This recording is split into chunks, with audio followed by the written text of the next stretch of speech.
Hello, my name is Aaron Kavanagh and I'm the founder and editor-in-chief of Post-Burnout.com. Post-Burnout.com is a culture website dedicated to venerating burnt-out artists the world over. This is our website's podcast where we publish full-length recordings of our interviews, which are sometimes the unedited versions of our site's articles and at other times are exclusives. If you're a returning listener, thank you for coming back, and if this is your first time listening, thank you for checking us out. We hope you enjoy and consider subscribing, giving the episodes a thumbs up if you're on YouTube, or giving it a rating if you're anywhere else. It really helps us out. Thank you. Alright, in this edition of PostBurnout.com interviews, we talk with the Tipperary singer-songwriter Cormac Looby. Cormac discusses his upcoming debut album, A Perpetual State of Apathy, growing up in Cahir, County Tipperary, and the lack of a music scene there, becoming a teacher and how he balances teaching with his music career, moving around and how each location has affected his music, and much more. I also want to note that this interview was recorded in May, and at the time, Cormac's latest single was Angel Baby, which we discussed in this interview. However, since then, he has released the follow-up single, Ordinary Woman. Also, we discussed a few then upcoming gigs, which have since passed.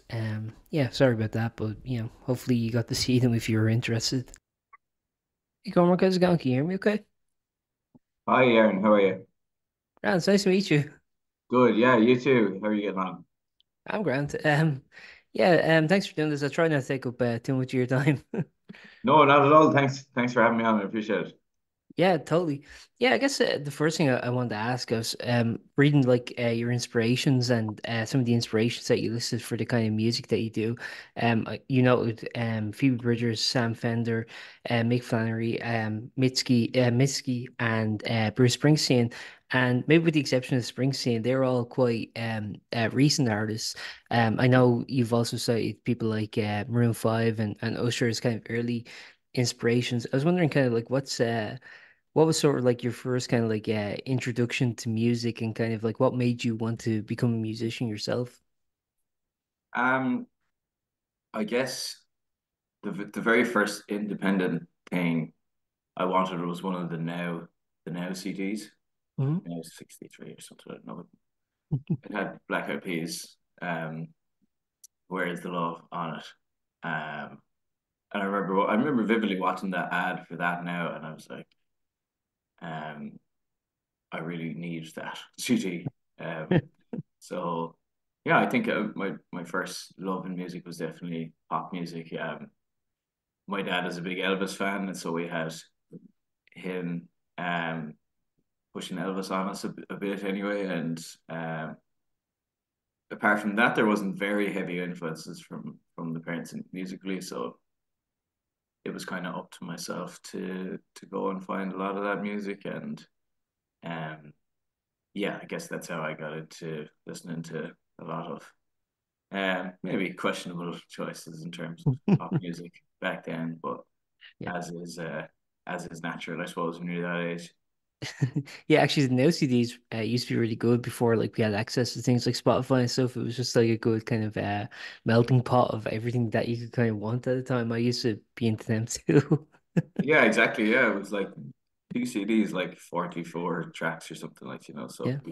um it was yeah, it was good grounding in what, and it wasn't all pop as well. It was kind of just whatever was current, whatever was charting. So it was yeah, like you said, prior to Spotify, it was a good grounding in music for people. Yeah. You're from correct, you're from Care in Tipperary. I was wondering like what was the kind of like accessibility to music there? I mean, um, was it easy to kind of like get access to like record shops or even see live music or anything? Um, yeah, there wasn't much of a scene, I must say. Our local rock star was Johnny B of the Okay. of Two Johnnies fame. Yeah. So he was in a band called Johnny B and the Boogeymen, and they came in and played for us in sixth class, and um yeah, I got his CD afterwards and stuff. I thought it was very cool that he had a CD. Um, but there wasn't too much of a scene now, so it was Dublin or Cork or wherever else if you wanted to get and see a gig. Hmm. I was in a little band in school and we were able to gig around locally and stuff. So that was my first introduction to that, I guess. Yeah. What was the first live show you saw actually? the first live concert of any was the it was the Midlands Country and Western Music Festival, Yeah. where we were brought by our parents, and it was great actually. We were very young. I think it was only about 10 or so, and got to see Christy Moore, and we got to go and see Monday on our own, free from Oh, the cool. parents. So that was a real thrill. Um, but yeah, that was a great actually first introduction to live music. Yeah. And then you kind of grew older. I mean, how did you find that your sort of music taste kind of expanded then, and kind of what sort of made you want to? Because you mentioned there that you were in like a band in school. What kind of like, I guess, what was your kind of your inspirations and how they kind of grow? What sort of music were you doing in school versus like what you're doing now? Yeah, I guess when we were in TY fifth, sixth year, it was bands were still very much at the helm, and there was like that whole wave of Imagine Dragons and Mumford and Sons and and that. Whatever you might think about it now, it was that's what we were listening to, and that's kind of the stuff we were playing. So um, yeah, I think definitely what I've listened to has evolved a lot. Um, from my teens into my early 20s, and I feel like it was my early 20 to mid 20s before I was really digging into um the music that would properly kind of inspire me and inspire these latest songs. Yeah. You find actually, because we were kind of mentioning stuff kind of like pre-Spotify, do you find now like with access to kind of like full libraries of music like that, how do you find that like that's kind of dictated the way you kind of listen to music? Because obviously, even so like before it used to just kind of be like the radio, or as you were mentioning, stuff that was advertised to you like the now CDs, whereas like now in the digital era, you can kind of discover things a lot more organically, can kind of dictate your own sort of music taste. How do you find the kind of post-digital eras kind of influence you as a listener? It's really interesting because obviously as a musician you hold a certain amount of discontent with how artists are treated on streaming platforms and Mhm.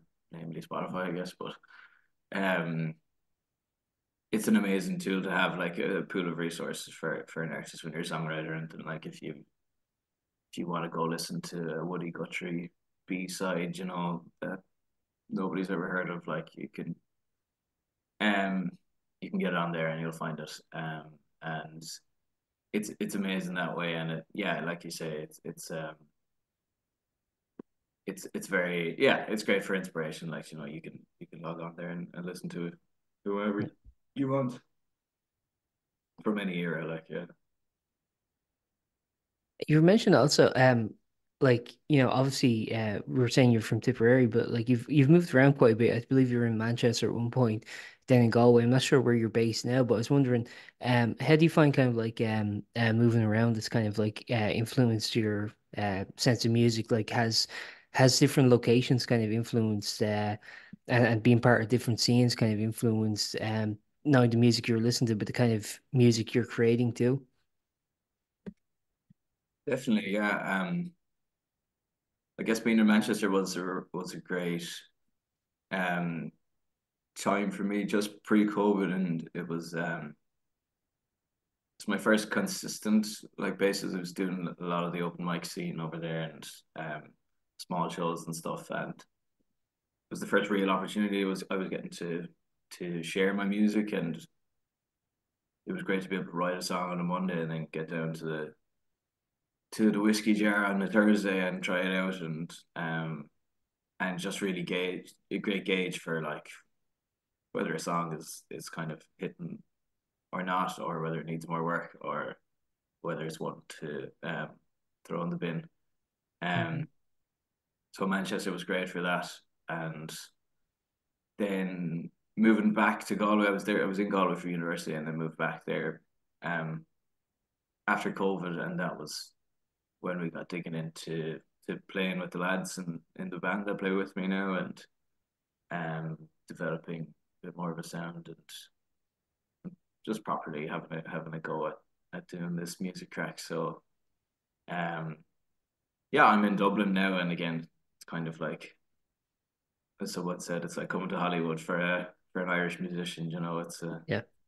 um, it's it might be a bit of a necessity, I suppose. Not always. Like there's great scenes in Cork and Galway and Limerick and everywhere, but yeah, I guess the lads in the band are based here now, so it made sense to come here and kind of start off this album cycle, I guess, living in Dublin. Yeah. Actually, sorry, did you when you were in Manchester, did you go there to pursue music, or were you just there circumstantially and you just happened to do music? Yeah, I was there. I was there to do a degree to do my postgrad in teaching. So my teacher training I did over in Manchester. Um so yeah, it worked out well that I was able to kind of expand both of those things while I was there. How do you actually kind of balance teaching with your music career? Because actually, I noticed that like teaching actually is kind of a pretty consistent occupation I've seen with kind of musicians I've interviewed. I wonder is it kind of like being a musician is kind of moonlighting on top of being a teacher, because like with teaching you kind of do pretty regular hours. Yeah, I was wondering how do you kind of find balance in the two? I'm really lucky now. I guess initially I taught in England for a year. And I was like, it was very intense. I was like, I can't do this and do music. And then COVID hit, so I taught for another year here, and I was like, right after that, I'm gonna quit. I'm gonna be full time rock star, um, and I did that for a while, and that was really good for writing these tunes and expanding musical ideas and things like that. But um, yeah, since moving back to Dublin, it's not viable to be doing full time. So I'm really lucky. I've got part time hours as a teacher and lots of subbing and stuff. So it works out really well in balancing the two. It's definitely yeah, definitely an occupation where if you get that kind of part time role, it can be really good. Yeah. And just talking about actually when you started releasing music, I mean obviously it was during COVID. Um did you find that like during that time during the lockdowns you were able to kind of focus on I guess the marketing aspect as well, so the recording and distribution aspect. And then once kind of lockdowns eased, do you think that kind of gave you a bit of a head start then to start performing live, or how was it for you? I mean in terms of actually doing stuff during COVID, I guess. Yeah, it was funny timing. It was the 28th of February when I released my first single 2020. So Just um before. fantastic. Yeah. Yeah, it was funny, but you're right. In a way, it was released, and I didn't really know what I was doing. I was lucky. I worked with a really good producer in Manchester, um, Tommy, and he did so much for me. Like, he helped set up my website and email and get a domain and social media and everything like that. But we released the tune, and then when it hit, when COVID hit, it actually did give me a bit of space to go back and look over things that I might have missed and send out some more emails. And then the song got on like the RT recommends list and BBC introducing just from having a bit more time to follow up and do a bit more marketing with it. So that was really cool. Um, I guess obviously COVID was bad, but yeah, it gave me time to learn more about that and to do a lot of writing as well and a lot of soul searching, I suppose. Yeah. So there was some positives from it anyway. Yeah. And then yeah, between then and now, I mean like it's crazy to think that like the initial COVID lockdown was just only 4 years ago. It just seems like a lifetime ago in a lot of ways. Just it seemed like ceaseless. It seemed like never ending that period of time. But it's like Yeah. so relatively quick. I mean, between then and now, I mean, obviously you've been gigging a lot. You've been, you released an EP in 2022, releasing singles consistently. I mean, um, yeah, I mean, how do you find kind of like how do you find it now compared to then? I mean, like, it seems like a lot more I don't know, like you were mentioned there, you had kind of like time to breathe and to reflect and to actually be a bit I guess pensive even. Whereas like now it just feels like, once you kind of get the ball rolling, you have to kind of keep the momentum up. I don't know how you find the dynamic now compared to then. Um, yeah, like back then I had really zero idea of what I was doing, like in so many departments. Particularly like sonically, like I was writing these songs that they're okay. I think my songwriting has improved a lot since then and stuff, but just not really thinking like through like sonically what I was going for. Um, and yeah, there's so many elements that go into recording or releasing music um that would have been handy to know beforehand, but sometimes you just have to learn by doing, and I'm still doing that definitely. We had this album ready to go. Um and yeah, the first single was released last week and it's very exciting and stuff. But even now I know for the next album I'll do things differently and stuff. So it's um yeah, for me anyway, I think I'm always gonna have to learn by doing. And um yeah, I suppose it's trying to reconcile with that and knowing that there will by a result of that be things that you'll always look back on and kind of want to change. Um but yeah, it's exciting to kind of be hopefully improving all the time. The teacher is still a student. Yeah, exactly. Yeah, I was wondering, you mentioned that like the project kind of expanded just from yourself into, band now that you have. How do you find the kind of band dynamic has changed your music and even just generally the way you songwrite? How do you find the dynamic now and is it a collaborative project in the sense that are you just the main songwriter, or do you kind of incorporate ideas from the rest of the band? How does it work on that side of things too? Yeah, so I'd write all the lyrics and chord progressions and all of that track. And generally I'll work away on the demo myself with some melody parts and some ideas. Normally for the melody instruments, so like fiddle or keys and stuff. Um, but yeah, there's a lot of input from the lads in all instruments, fiddle, keys, drum and bass, especially. I would have less kind of grounding in, and um, yeah, I really appreciate it being a collaborative process where the lads can come to me with ideas or we work through them ourselves. And um, yeah, it's very much a band as opposed to just session musicians, definitely. So I'm really appreciative of what the lads have put into this. Yeah. And then you mentioned there, the first single from your album came out, Angel Baby.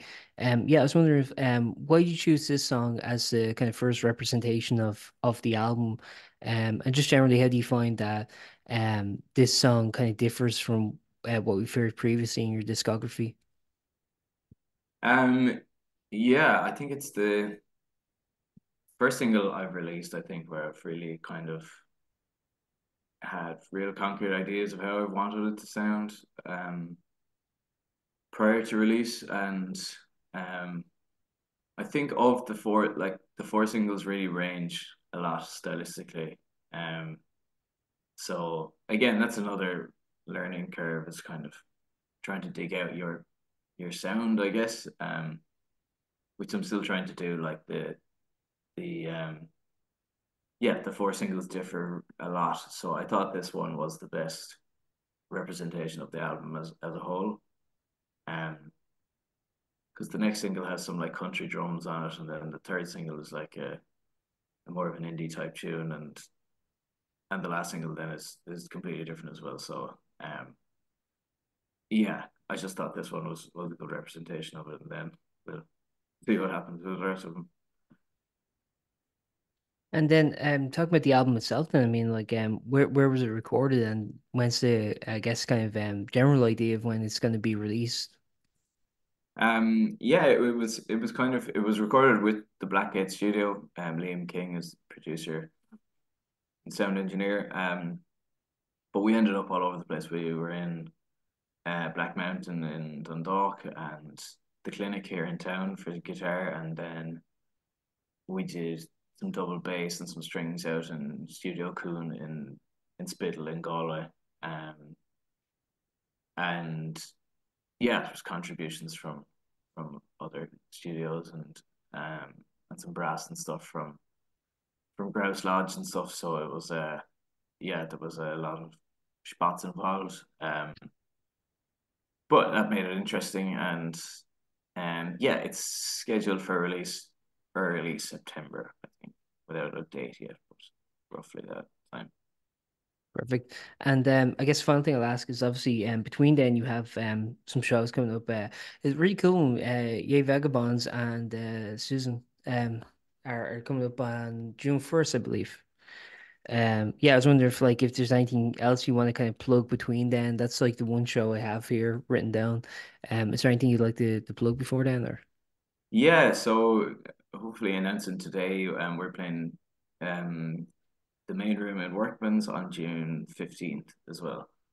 Um, so yeah, hopefully tickets will go on sale for that today, and um, yeah, really looking forward to that show in Clonmel with Ye Vagabonds and Susan O'Neill.